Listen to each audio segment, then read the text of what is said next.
The Rights of Native Peoples, continuation of Those Less Equal, Part 2. With the policy of assimilation, the survival of native lands and culture is being threatened. Basically, assimilation means the Canadian government was going to get rid of native culture, language, and try and effectively get rid of First Nations people completely. They were attempted to make treaties to free up land for European settlement. Aboriginal people wanted to retain their culture, land, and traditions. To do so based on their claims on the Royal Proclamation of 1763, which recognized them as national nations or tribes. Extended to them protection of Britain recognized their right to own land that they'd used and occupied. Basically, the Royal Proclamation 1763 gave First Nations people rights and the ability to maintain themselves. But the Canadian government was trying to do everything they could to try and get rid of native culture, language, and the native people in general. Residential schools became commonplace in the policy for assimilation. Native residential schools were brutal. They're basically there to quote somebody, beat the Indian out of these people. Basically, the government took these people from their families and forced education upon them, and the education that they were forced upon them were European education. If they spoke their language, they were beaten.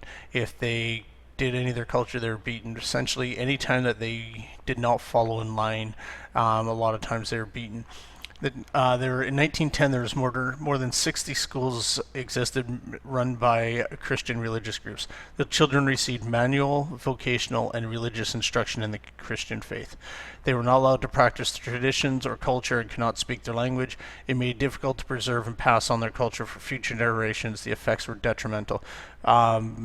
This was a huge black mark on society in Canada, and the repercussions of the residential schools are still being felt in Canada today, with many First Nations issues as a direct result of it.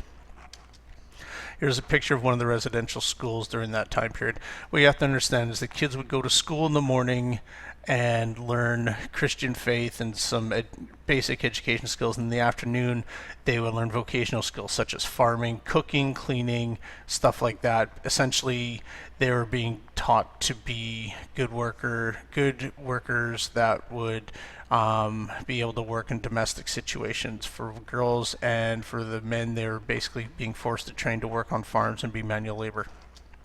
Here's another picture of residential school. The BC Native were unique in their situation because they had been sheltered from a large-scale settlement in Canada. So when this was all happening, BC was still in its infancy and hadn't suffered the effects of full-scale immigration like the rest of Canada had. It allowed them to retain their land longer. Overlap between the federal and provincial government responsibilities caused confusion in the ownership of native lands. This is still prevalent today. Nobody really knows who controls what lands. You have to understand First Nations people are under control of the federal government, but many of the people live in provincial jurisdictions, so there's all kinds of confusion over different things. Provincial control of native lands the provinces controlled the lands, and the federal was responsible for Indian affairs. This is Tinkerbell. Settlers flooded BC during the Laurier era, and this caused problems with the issues on land and title to it. The federal government believed the reserves were a priority. In 1900, only 15 treaties had been concluded with the 200 native bands.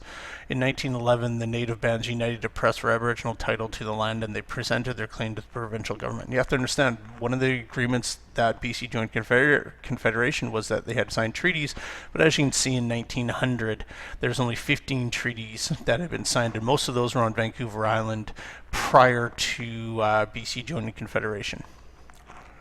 The problem was the provincial and federal governments could not agree on how to respond to their claims.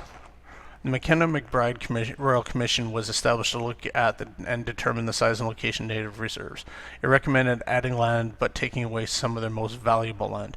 The problem was the Indian Act of 1876 did not allow for cut off lands unless native people agreed, which they did not. So essentially, what happened was the agreement in 1876, the Indian Act, said you could not take away native lands from people, but In this case, the government was trying to decrease the size of reserve lands to give more land for the settlers, and it was against this agreement. The Allied tribes BC rejected the report, and the federal government passed a law removing the requirement for consent on the sale of cut-off lands. So basically they just went, oh, okay, you're not going to agree with us, fine, we'll just change the law and we're going to do what we want anyhow. The government believed that they had closed the issue of land claims, but the natives believed the issue was far from over. This is still a huge issue in BC today with native peoples and the rights to lands and access to lands. As you can tell with the Enbridge pipeline that's trying to be proposed to be built in BC, there's still many arguments today over who actually controls this land. Took place in BC, had taken more than 90 years to resolve. In August, the Nisga'a land claim is what we're talking about here. On August 4th, 1998, representatives from the federal, provincial governments and the Nisga'a First Nation signed the first modern treaty in BC. It allocated $200 million in treaty settlement funds, 1,930 square kilometers in land in the lower Nass Valley, and the ownership of 18 reserves outside the area. They are entitled to all the resources on Nisga'a-owned land and have rights to timber outside the settlement area, and have a guaranteed share of about 20% of the allowable catch of the salmon in the Nass River. The Nisga'a government can also make laws consistent with Canadian law and the Charter of Rights and Freedoms in the Criminal Code. So in other words, the Nisga'a became a nation within a nation. Here is the land area of the final Nisga'a agreement. As you can see here, this is the southern part of the Alaska Panhandle. Here is Haida Gwaii, otherwise known as Queen Charlotte Islands. So you can see this area of land in BC that was settled to them. It's just north of Prince Rupert and north of Terrace. The struggle for the Nisga'a land claims rights began in 1907. They were the first native peoples in BC to pursue their goal of claiming title for their ancestral lands through the Canadian political system. They argued that because they had not signed a treaty with the provincial government, the concept of reserves for native peoples did not apply to them. Again, this is the whole issue of BC joining Confederation without signing treaties. They did not sign treaties, so the people are going, hey, wait a minute, this is our land, why are you taking it away from us? The Nisga'a chiefs wanted a treaty that would accomplish three things: honor Aboriginal title to the land, give the Nisga'a larger reserves on which they live, compensate the Nisga'a for any land that they surrendered. 1910, Prime Minister Laurier encouraged the Nisga'a to take their case to the Judicial Committee of the British Privy Council. Okay, notice the title there, British Privy Council. Again, this is a whole effect where Canada was its own country, but wasn't its own country. The council decided the claim must be heard in a Canadian court first. Laurier was no longer PM at the time, and this case would never be heard.